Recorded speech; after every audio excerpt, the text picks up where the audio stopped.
الحمد لله وكفى وسلام على عباده الذين اصطفى أما بعد. أعوذ بالله من الشيطان الرجيم. بسم الله الرحمن الرحيم.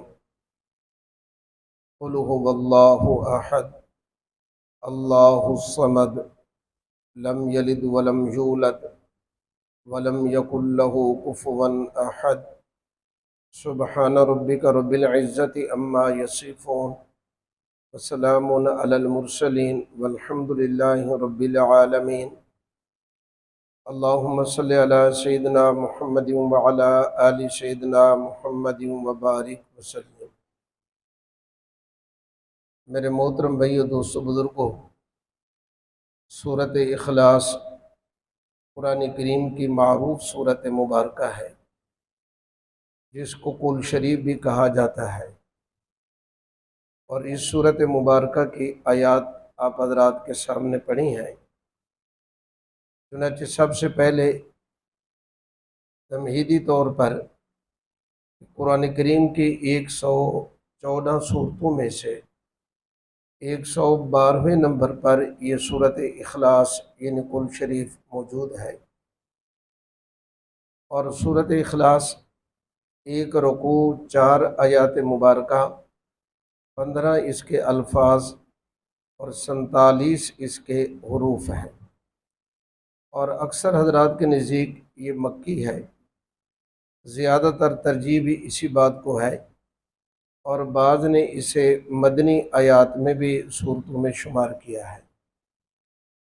سب سے پہلے ہم سورۃ اخلاص کا ترجمہ عرض کرتے ہیں، پھر اس کے مطالب اور فضائل کی طرف آتے ہیں. قل هو اللہ احد، آپ فرما دیجئے کہ وہ اللہ احد ہے، تنہا ہے. اللہ الصمد، اللہ بے نیاز ہے. لم یلد ولم یولد، نہ اس کی اولاد ہے اور نہ ہی اس کے والدین ہیں. ولم یکن لہ کفوا احد، اور نہ ہی اس کا کوئی ہمسر ہے، اس کا کوئی ثانی نہیں ہے. یہ اس صورت مبارکہ کا گویا کہ مطلب خیز کہہ لیں، لفظی کہہ لیں، ترجمہ تھا. اب ذرا شان نزول کی طرف آتے ہیں کہ اس صورت مبارکہ کے نزول کا ذریعہ اور سبب کیا واقعہ بنیا، کیا بات بنی، سبب کیا بنا.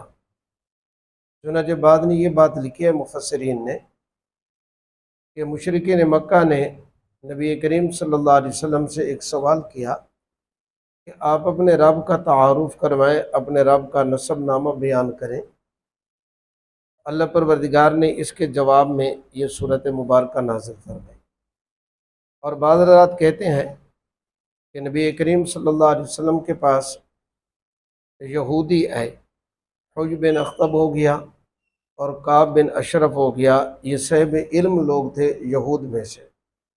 انہوں نے آ کر ایک سوال کیا کہ جس اللہ نے آپ کو مبعوث کیا ہے، بھیجا ہے، آپ اس اللہ کا تعارف تو کروائیں. اللہ تعالیٰ نے اس کے جواب میں یہ صورت مبارکہ نازل فرمائی. بعض مفسرین نے اس بات کو نقل کیا ہے کہ خیبر کے رہنے والے یہودی نبی کریم صلی اللہ علیہ وسلم کے پاس آئے اور انہوں نے اپنے انداز میں یہ سوال کیا. کہنے لگے کہ جیسے فرشتے کہ ان کو نور سے پیدا کیا گیا اور جن ان کو آگ سے پیدا کیا گیا، تو ہر چیز کا کوئی نہ کوئی چیز جس سے اس کو بنایا جاتا ہے، تو پھر اللہ کو کس چیز سے؟ جب اس طرح کے سوالات انہوں نے کیے، اللہ کے محبوب صلی اللہ علیہ وسلم خاموش رہے. اللہ تعالیٰ نے یہ صورت مبارکہ نازل فرمائی. چنانچہ سوالات جتنے ہوں یاد رکھیں، ان سب کا تعلق اللہ رب العزت کی ذات اور صفات کے ساتھ تھا. اس کے جواب میں اللہ تعالیٰ نے یہ صورت مبارکہ نازل فرمائی اور اللہ کا تعارف اس میں بیان کیا گیا ہے. قل، کہہ دیجئے، فرما دیجئے. اللہ تعالیٰ نے اپنے محبوب صلی اللہ علیہ وسلم کو فرمایا، اے میرے محبوب، یہ لوگ آپ سے سوال کر رہے ہیں نا، تو آپ اس کے جواب میں فرما دینا، آپ ان کو کہہ دینا. کیا کہہ دینا چاہیے؟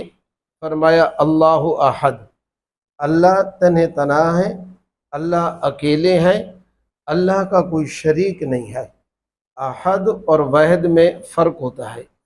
عربی اعتبار سے واحد کے ایک، اس کے ساتھ ہو سکتا ہے کوئی دوسرا بھی مل جائے، لیکن احد، احد میں مبالغہ ہے کہ بالکل تنے تنہا اللہ وحدہ لا شریک لہ ہے۔ اور آگے اللہ الصمد، اللہ رب العزت بے نیاز ہے۔ صمد کا معنی عام طور پر مفسرین نے یہی لکھا ہے کہ اللہ بے نیاز ہے۔ سچی بات یہ ہے کہ یہ عربی کا ایسا لفظ ہے، اگر اس کے معنی اور مطالب میں بندہ غور کرے تو حیران ہو جاتا ہے۔ صمد اس ذات کو کہتے ہیں کہ جس کی ساری مخلوق محتاج ہو اور وہ کسی کا محتاج نہ ہو۔ صمد اسے کہتے ہیں جو ساری مخلوقات کی ضرورتوں کو اور تقاضوں کو پورا کرنے والا ہو۔ صمد اسے کہتے ہیں کہ جس کی تعریف اور جس کی خوبیاں ہمیشہ کے لیے ان کو زوال نہ ہو۔ صمد اسے کہتے ہیں کہ وہ کسی کا محتاج نہ ہو۔ صمد اسے کہتے ہیں کہ ہمیشہ سے ہو، ازل سے ہو اور ابد، یعنی نہ ابتدا نہ انتہا۔ فرمایا اس کو صمد کہتے ہیں۔ چنانچہ اگر اس اعتبار سے دیکھا جائے تو یہ حضرت مفتی تقی عثمانی صاحب دامت برکاتہم العالیہ نے لکھا ہے۔ فرماتے ہیں کہ اردو کے دامن میں اتنی وسعت نہیں ہے کہ ہم صمد کا معنی کر سکیں، بس سمجھانے کے لیے ہم اس کا معنی کر دیتے ہیں کہ اللہ بے نیاز ہے۔ حضرت مفتی تقی عثمانی صاحب نے اس کا ترجمہ یوں لکھا ہے کہ اللہ تعالیٰ ہر اعتبار سے، ہر لحاظ سے بے نیاز ہے، ہر اعتبار سے اور ہر لحاظ سے۔ اللہ الصمد، اور مشرکین مکہ اللہ کے لیے اولاد یعنی بیٹیاں مانتے تھے، اور اسی طرح یہود و نصارہ، یہودی کہتے تھے حضرت عزیر علیہ السلام اللہ کا بیٹا ہے، اور عیسائی کہتے تھے حضرت عیسیٰ علیہ السلام اللہ کے بیٹے ہیں۔ یہ اللہ کے بارے میں اولاد ثابت کرتے تھے، بلکہ حضرت مریم علیہ السلام کو اللہ کی بیوی، معاذ اللہ اس طرح کی باتیں یہود و نصارہ نے کہی ہیں، اولاد ثابت کی ہے۔ مشرکین مکہ نے بیٹیاں، اور یہود و نصارہ نے عزیر علیہ السلام کو اللہ کا بیٹا، حضرت عیسیٰ علیہ السلام کو اللہ کا بیٹا کہا ہے۔ اللہ نے اس کے جواب میں فرمایا لم یلد ولم یولد۔ اللہ پروردگار نے لم یلد، اللہ پروردگار نے کسی کو جنا نہیں ہے۔ اس کا ترجمہ میں نے کیا تھا کہ اللہ کی اولاد نہیں ہے۔ اولاد کے رشتے سے اللہ کی ذات مبرہ اور پاک ہے۔ اولاد یاد رکھے انسانوں کی اور اسی طرح جانور وغیرہ دیگر مخلوقات کی تو ہوتی ہے، لیکن اللہ اولاد کے رشتے سے پاک ہے۔ جب اللہ کی اولاد نہیں ہے تو پھر مان لو حضرت عیسیٰ علیہ السلام، حضرت عزیر علیہ السلام یہ اللہ کے بیٹے نہیں ہیں، یہ اللہ کے نبی ہیں۔ اور ولم یولد، فرمایا نہ وہ جنا گیا، لفظی معنی، اور اس کا میں نے ترجمہ کیا تھا کہ نہ اس کا ماں باپ ہے۔ جس کو جنا جاتا ہے اس کے ماں باپ ہوتے ہیں نا۔ فرمایا اللہ رب العزت کی لم یلد، نہ اولاد ہے، ولم یولد، اور نہ ہی اللہ کے ماں باپ ہیں۔ اللہ مخلوق جیسے رشتوں سے پاک ذات ہے، سبحان اللہ کی صفت ہے کہ اللہ کی ذات ان چیزوں سے پاک ہے۔ ولم یکن لہ کفوا احد، فرمایا اللہ رب العزت کا ہمسر کوئی نہیں ہے، اللہ کا ثانی نہیں ہے۔ اللہ پروردگار تن تنہا اپنی صفات میں وحدہ لا شریک لہ ہے، اللہ کا کوئی شریک نہیں ہے۔ اب میرے بھائیوں، یہ صورت مبارکہ کا گویا کہ لفظی ترجمہ تھا صورت اخلاص، اور ہم سادہ زبان میں ہمارے مسلمان بھائی اس کو کل شریف بھی کہتے ہیں۔ تو کل شریف چونکہ کل سے یہ صورت شروع ہو رہی ہے، اور اس صورت مبارکہ کا نام جو اخلاص ہے، اور یہ صورت وہ صورت مبارکہ یاد رکھیں کہ تقریباً ہر مسلمان کو یہ صورت زبانی یاد ہوتی ہے، اور نماز کے اندر اس صورت کی بکثرت تلاوت کی جاتی ہے۔ اور یہ صورت اگر اور صورتیں کسی مسلمان کو عام جو ان پڑھ بھی ہونا، اور صورتیں اس کو زبانی یاد نہیں ہوگی، لیکن صورت اخلاص اس بندے کو بھی زبانی یاد ہوگی۔ اب صورت اخلاص کا پہلا نام تو اخلاص ہے، اور جو آپ نے قرآن کریم کے اندر یقیناً پڑھا ہوگا اخلاص۔ اخلاص کیوں کہتے ہیں؟ کہ اس میں خالصتاً اللہ نے اپنی وحدانیت کو اور اپنی ذات صمدیت کو اللہ نے بیان کیا ہے، اس لیے اس کا نام سورۃ اخلاص ہے۔ اور اگلی بات یہ ہے کہ بندہ جب اس سورت کو پڑھتا ہے نا اور اس کے معانی اور مطالب میں غور کرتا ہے نا تو بندے کے اندر بھی پھر اخلاص آتا ہے توحید کے اعتبار سے کہ اللہ واقعتاً وحدہ لا شریک لہ ہے، اس لیے اس کو سورۃ اخلاص کہتے ہیں۔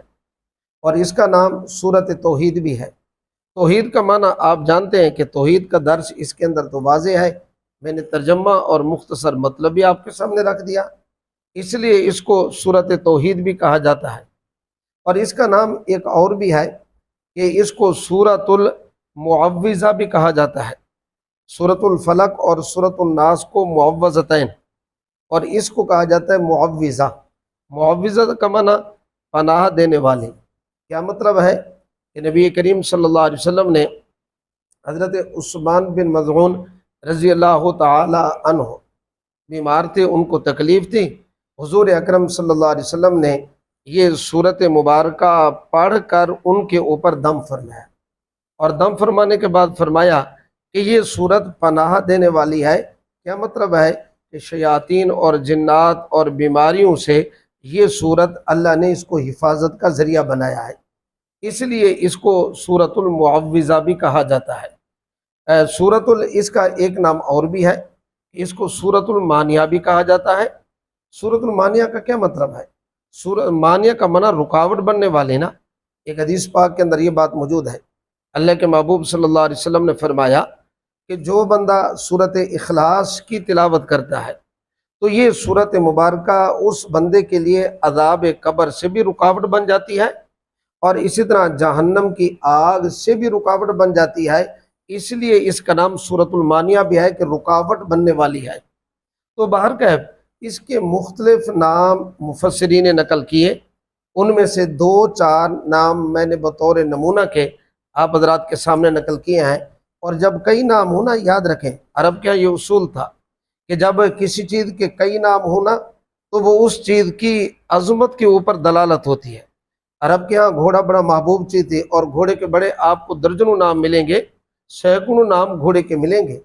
اچھا، یہی مراد ہے کہ جتنے نام زیادہ ہوں صفات زیادہ ہوتی ہیں اور وہ چیز محبوب زیادہ ہوتی ہے۔ قرآن کریم کے شروع میں دیکھ لیں کہ پہلے صفحے اور دوسرے صفحے پر اللہ کے صفاتی نام 99 موجود ہیں۔ کیا مطلب ہے کہ یہ صفات اللہ کی اتنی زیادہ ہیں، اور بلکہ یہ تو صرف نمونے کے لیے ہیں، اللہ کی صفات تو بے انتہا ہیں۔ سرکار دو عالم صلی اللہ علیہ وسلم کے نام مبارک قرآن کریم کے آخری صفحے پہ ہیں، گتا اس کے ساتھ والا صفحہ، تو میرے آقا کے بھی 99 نام موجود ہیں، اور یہ 99 نام زیادہ، یہ بھی صفات ہیں، اس چیز کی عظمت کے اوپر زیادہ نام دلالت کرتے ہیں۔ اور میرے آقا کے نام بھی صفاتی صرف 99 نہیں ہیں، بعض حضرات نے اس سے زیادہ بھی لکھے ہیں، 300 بھی لکھے ہیں، 400 بھی لکھے ہیں، 500 بھی لکھے ہیں۔ حضرت صوفی برکت علی دانوی رحمۃ اللہ علیہ نے ایک کتاب لکھی ہے، اور اس میں 1500 سرکار دو عالم صلی اللہ علیہ وسلم کے صفاتی نام لکھے ہیں۔ تو بہرکیف یہ اس صورت مبارکہ کے چند نام تھے جو میں نے آپ حضرات کے سامنے رکھے۔ یہ زیادہ نام، یہ اس بات کی نشانی اور دلیل ہے کہ یہ صورت بڑی عظمت والی ہے۔ یہاں سے ایک بات اور بھی عرض کرتا چلوں کہ جو بندہ خواب میں دیکھے، علامہ ابن سیرین رحمۃ اللہ علیہ نے یہ بات لکھی ہے کہ جو بندہ خواب میں دیکھے نا کہ میں سورت اخلاص کی تلاوت کر رہا ہوں، اس کی تعبیر کیا ہوگی؟ ابن سیرین رحمۃ اللہ علیہ فرماتے ہیں اس کی تعبیر یہ ہے کہ اللہ تعالیٰ دونوں جہانوں کی عزتیں اور کامیابیاں اس صاحب خواب کو عطا فرمائیں گے، جو خواب کے اندر سورت اخلاص کو اپنے آپ کو دیکھتا ہے کہ میں پڑھ رہا ہوں، تلاوت کر رہا ہوں۔ ایک دوسری تعبیر بھی لکھی ہے کہ جو بندہ خواب کے اندر سورت اخلاص پڑھتا ہے، یہ اس بات کی نشانی اور دلیل ہے کہ توحید کے اعتبار سے یہ بندہ خالص ہے۔ اچھا، ایک بات اور بھی لکھی ہے، فرماتے ہیں اگر سورت اخلاص بالکل ٹھیک پڑھ رہا ہے، تلفظات بھی ٹھیک ہیں اور اڑ اڑ کر نہیں پڑھ رہا، اس کا مطلب یہ ہے کہ یہ بندہ بالکل خالص ہے، توحید کے اعتبار سے مخلص ہے۔ اور اگر اڑ اڑ کر پڑھ رہا ہے اور پھر اس صورت کے اندر کیا کر رہا ہے؟ غلطیاں کر رہا ہے، اس کا مطلب یہ کہ توحید میں کوئی ڈنڈی ہے، کہیں کوئی رکاوٹ کہیں ہے۔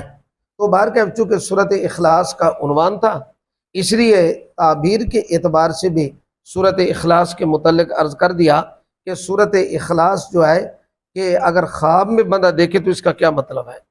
چنانچہ اس صورت کے میں نے ترجمہ بھی اور شان نزول بھی اور صورت کا نام بھی آپ کے سامنے رکھ دیا، لیکن اب ذرا تفصیلی بات انشاءاللہ جو عرض کرنی ہے وہ اس صورت مبارکہ کے فضائل ہیں، اس کی فضیلت کیا ہے۔ چنانچہ ایک حدیث مبارکہ کے اندر یہ بات موجود ہے، اور یہ فضیلت والی بات جو ہے یہ بڑی قیمتی ہے، اور یہ توجہ کے ساتھ سننے والی اور دل و دماغ میں بٹھانے والی چیز ہے اور عملی طور پر اپنانے والی چیز ہے۔ اس صورت کو تو اللہ نے بڑی عزت عطا فرمائی ہے، سچی بات ہے۔ سرکار دو عالم صلی اللہ علیہ وسلم نے ارشاد فرمایا صحابہ کرام کو، کیا کوئی بندہ تم میں سے روزانہ رات کو تہائی قرآن پڑھ سکتا ہے شام کو؟ صحابہ کرام کہنے لگے بڑا مشکل کام ہے کہ تہائی قرآن پڑھنا۔ اب گویا کہ 30 پارے تو تہائی قرآن 10 پارے بن جائیں گے نا۔ ہماری تو کیفیت یہ ہے کہ ہم سے تو ایک پارہ بھی نہیں پڑھ ہوتا نا، اور اس سے کم بلکہ پاؤں پر آ جائے۔ نادرے والے کہتے ہیں اتنا بھی ٹائم نہیں ہے۔ اصل میں دل میں عظمت نہیں ہے۔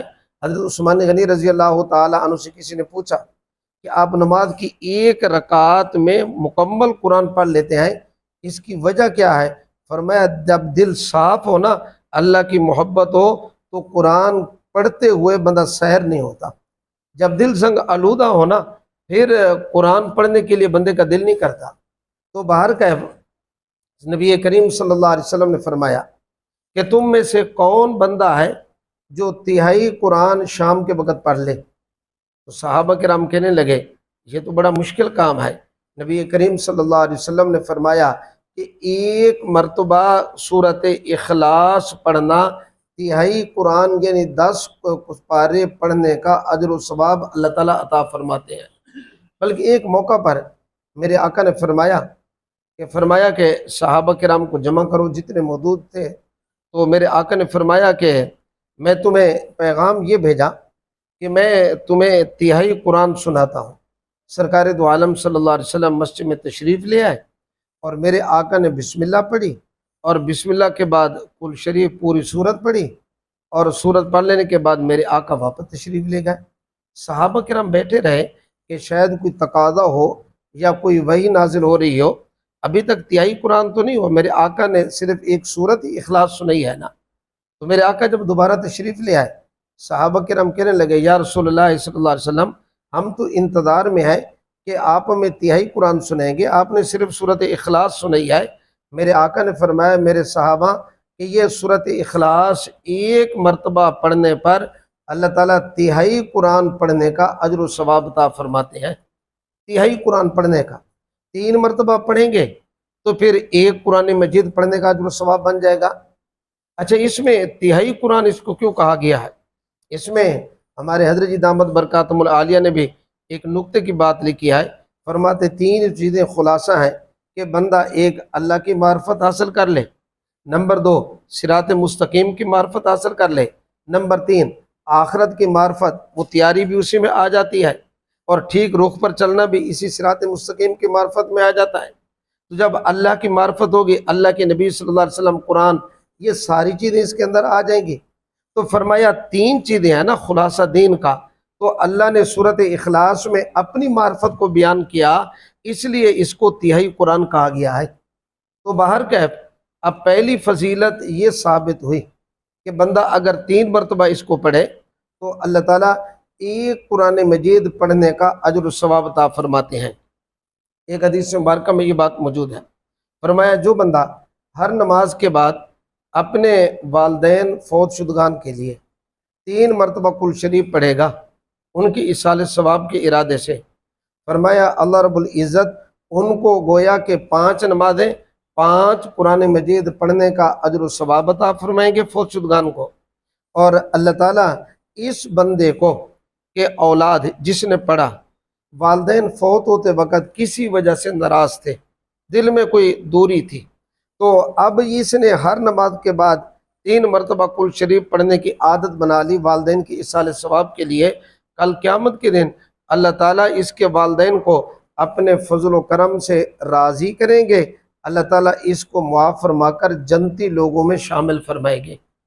اب دیکھیں نا، 3 مرتبہ پڑھنا کون سا مشکل کام ہے، بلکہ یہ صورت بڑی محبوب ہے اللہ کو۔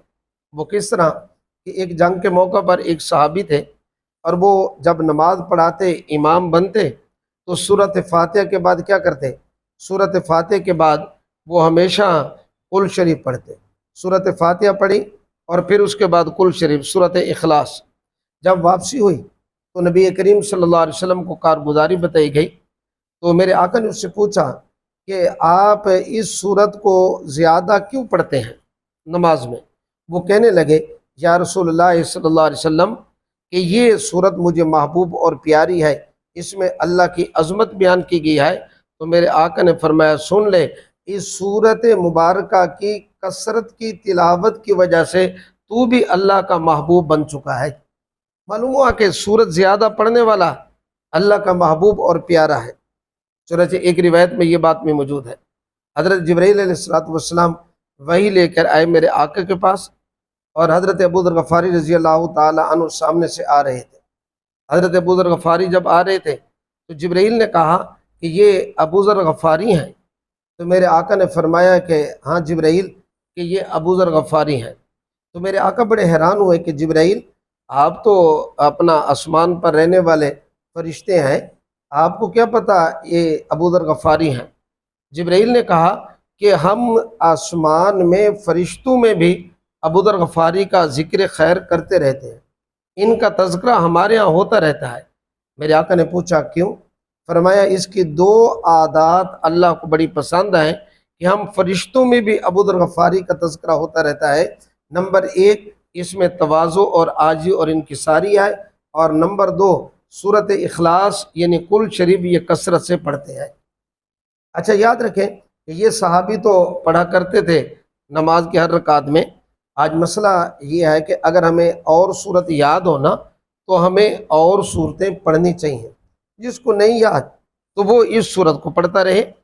البتہ نبی کریم صلی اللہ علیہ وسلم نے کچھ جگہ مثلا فجر کی سنتے ہیں، میرے آقا کا معمول یہ تھا کہ سرکار دو عالم صلی اللہ علیہ وسلم پہلی رکعت میں قل یا ایھا الکافرون فجر کی سنتوں میں، اور دوسری رکعت میں قل ھو اللہ احد پڑھا کرتے تھے۔ اور اسی طرح وتر کے بارے میں بھی ایک روایت پڑھی ہے کہ میرے آقا نے وتر کی پہلی رکعت کے اندر سبح اسم ربک الاعلی پڑھی ہے، اور وتر کی دوسری رکعت میں قل یا ایھا الکافرون پڑھی ہے، اور تیسری رکعت کے اندر میرے آقا نے قل ھو اللہ احد پڑھا ہے۔ تو معلوم ہوا میرے آقا نماز کے اندر بھی اس کو پڑھ رہے ہیں، دیگر صورتوں کے ساتھ اس کو ذرا زیادہ پڑھ رہے ہیں۔ بلکہ قباء مسجد میں ایک انصاری امام تھے، اور جس وقت وہ کیا کرتے، نماز پڑھاتے نا، تو سورۃ فاتحہ پڑھ لیتے، تو سورۃ فاتحہ کے بعد ایک مرتبہ قل شریف سورۃ اخلاص پڑھتے، اور بعد کے اندر اگلی سورت کی تلاوت کرتے، اگلا رکوع یا سورت پڑھتے تھے۔ صحابہ کرام نے کہا کہ آپ ایسا کیوں کرتے ہیں؟ جو اس کے مقتدی تھے انہوں نے کہا، بس میری یہ عادت ہے، مجھے یہ محبوب ہے سورت، اور میں اس کو پڑھتا ہوں، آپ کی مرضی مجھے امام رکھیں نہ رکھیں۔ تو وہ چونکہ مقتدی جانتے تھے کہ یہ صاحب فضل ہے اور یہ بندہ فضیلت والا ہے، اچھا ہے، نیک ہے، ہم نے امام بدلنا نہیں ہے۔ نبی کریم صلی اللہ علیہ وسلم کے پاس جب یہ بات پہنچی کہ یہ بندہ نماز کی ہر رکعت میں فاتحہ کے بعد سورۃ اخلاص پڑھتا ہے، پھر اگلی سورت پڑھتا ہے، میرے آقا نے پوچھا کہ کیوں؟ کہنے لگا، اے اللہ کے محبوب صلی اللہ علیہ وسلم، اس لیے کہ اس میں اللہ کی تعریف ہے، حمد و ثنا ہے، مجھے یہ صورت محبوب اور پیاری ہے۔ تو میرے آقا نے فرمایا، مبارک ہو، اللہ نے اس صورت کی محبت اور کثرت سے تلاوت کرنے کی وجہ سے اللہ نے تجھے جنت عطا فرما دی ہے۔ ایک آدمی سورۃ اخلاص پڑھ رہا تھا، ایک اور روایت میں ہے، میرے آقا نے فرمایا، واجبت۔ صحابہ کرام نے سوال کیا، یا رسول اللہ صلی اللہ علیہ وسلم، کیا چیز واجب ہو گئی؟ میرے آقا نے فرمایا، جنت واجب ہو گئی ہے۔ معلوم ہوا کہ سورۃ اخلاص پڑھنے والے کے لیے میرے آقا کی زبان مبارک سے جنت کی بشارت اس کے لیے مل چکی ہے۔ حضرت علی کرم اللہ وجہ نقل فرماتے ہیں، اگر بندہ کسی قبرستان کے پاس سے گزر رہا ہو نا، تو میرے آقا نے فرمایا 11 مرتبہ کل شریف ایصال ثواب کی نیت سے ان قبرستان کے مردوں کے لیے آدمی پڑھ لے 11 مرتبہ، ان کے ایصال ثواب کر لے، اللہ اس صورت اخلاص کی برکت سے اللہ ان کو بھی معاف فرماتے ہیں، اللہ پڑھنے والوں کو ان مردوں کی تعداد کے برابر پڑھنے والوں کو بھی اجر و ثواب عطا فرماتے ہیں۔ اب صورت اخلاص کے بلکہ ایک حدیث پاک کے اندر بڑی عجیب بات موجود ہے۔ سرکار دو عالم صلی اللہ علیہ وسلم نے فرمایا کہ جو بندہ فجر نماز کے بعد صورت اخلاص پڑھ لیتا ہے 12 مرتبہ، 12 مرتبہ فجر کے وقت پڑھ لیتا ہے، اللہ رب العزت جنت میں اس کے لیے محل بھی بنا دیتے ہیں، اور فرمایا اس دن روئے زمین پر اس بندے سے کوئی افضل اور بہتر بندہ اور نہیں ہے، یہ بندہ اللہ کے ہاں بہتر ہے۔ سورۃ اخلاص جو فجر کی نماز کے بعد فرمایا 12 مرتبہ پڑھتا ہے۔ ایک حدیث مبارکہ کے اندر یہ بات موجود ہے، سرکار دو عالم صلی اللہ علیہ وسلم نے ارشاد فرمایا کہ جو بندہ 10 مرتبہ پڑھتا ہے سورۃ اخلاص، اللہ رب العزت اس کو جنت میں محل عطا فرماتے ہیں۔ 20 مرتبہ پڑھے 2 محل، اور 30 مرتبہ پڑھے اللہ تعالیٰ 3 محل اس کے لیے جنت میں بنا دیتے ہیں۔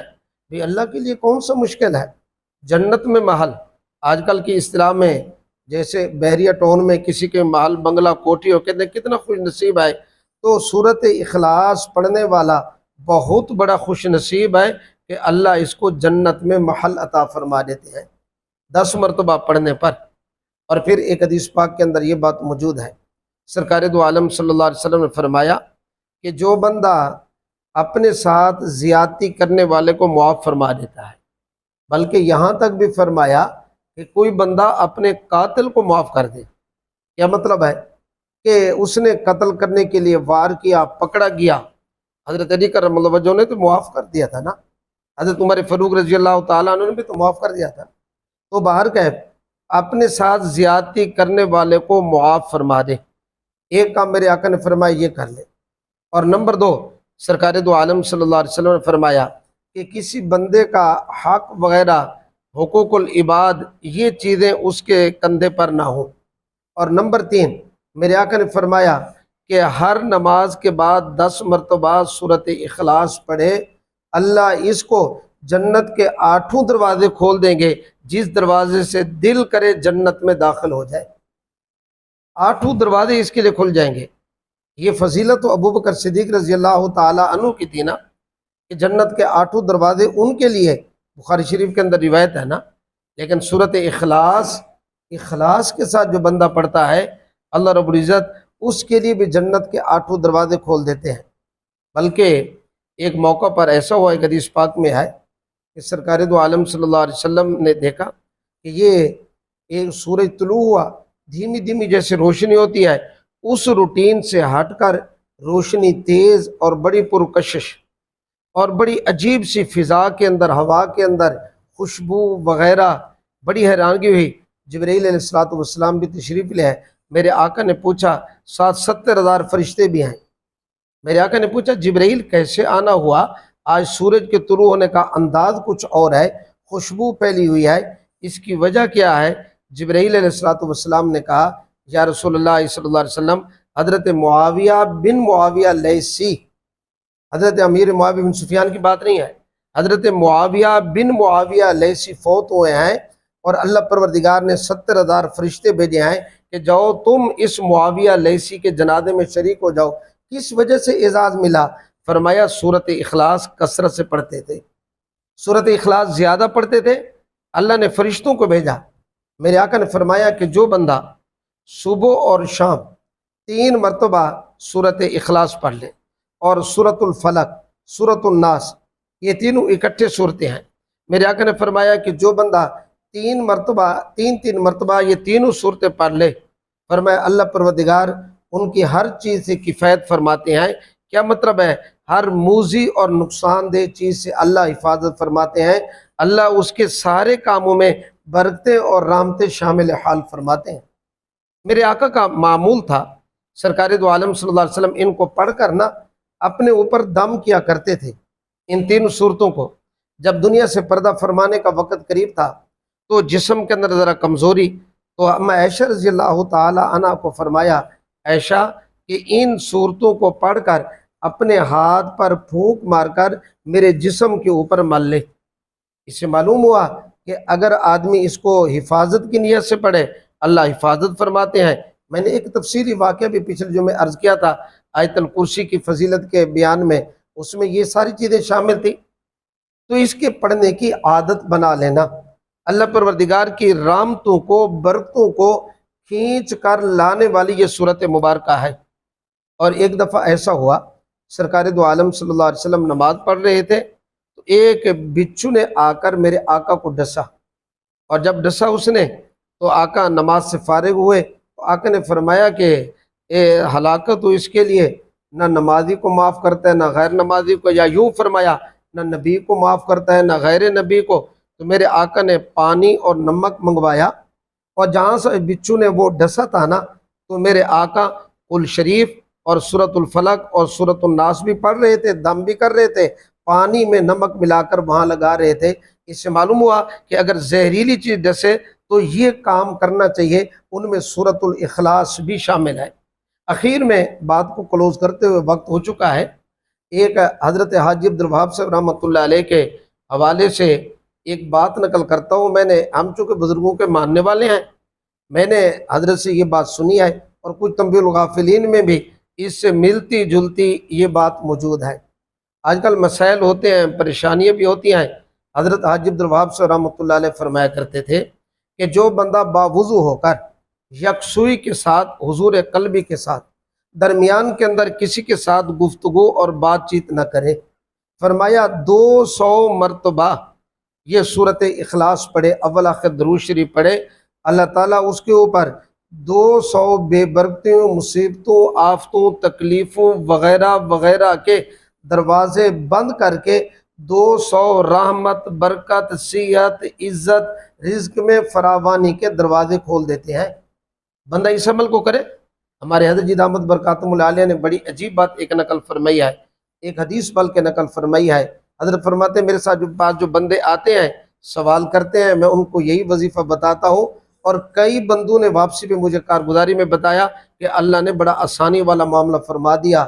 اگر کوئی بندہ کیا ہے قید خانے میں پکڑا ہوا ہے اور اس کی سزا ہی قتل ہے، فرمایا کچھ دن لگاتار 1000 مرتبہ سورت اخلاص پڑھو، اللہ پروردگار اس کو رہائی عطا فرمائیں گے۔ دعا ہے جو بات کہی گئی سنی گئی، میرے مالک عمل کرنے کی توفیق نصیب فرمائے۔ وآخر دعوانا ان الحمدللہ رب العالمین۔